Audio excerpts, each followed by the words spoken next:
Good news po sa mga naghahanap ng trabaho sa ibang bansa. Ayon po sa Philippine Overseas Employment Administration, in demand pa rin ang Pinoy skilled workers sa Malaysia, sa Singapore at ilang pang bansa sa Middle East.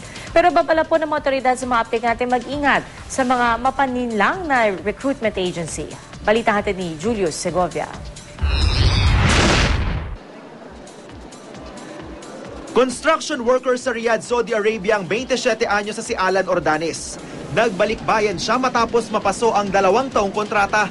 Pero wala raw problema dahil pinababalik naman siya ng kanyang pinapasukang kumpanya. Sa Riyadh kasi ngayon, maraming pinapatay yung mga building, mga ganun yun. Oo. So mas nakakailangan Opo. sila na? Karpintero, mga labor, mga ganun. Ayon sa Philippine Overseas Employment Administration o POEA, nananatiling in demand ang mga Pinoy skilled workers sa Middle East at Southeast Asia. Ito yung mga merkado na hindi as hardly hit ng global crisis, economic crisis. Dito sa Middle East and Southeast Asia, may projected positive growth rates.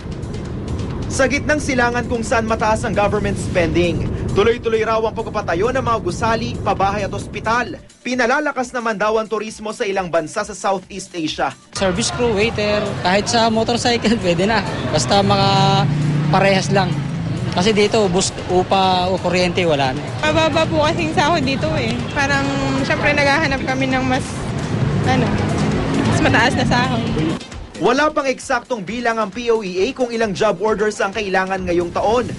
Pero noong 2012, umabot daw sa 350,000 Pinoy workers ang nagkatrabaho sa Middle East at Southeast Asia. Hindi kahit sino ay makakapunta lang sa abroad. So dapat meron kang kakayahan o talento para makapagtrabaho abroad. Dapat sertipikado ka o may diploma ka at may sapat na experience, usually 3 years. Payo ng POEA sa mga Pilipinong interesadong mga ibang bansa, huwag daw basta-basta kakagat sa mga mapanlinlang na recruitment agency. Mag-ingat lang po, maging matalino at huwag magpaloko. Julio Segovia, GMA News.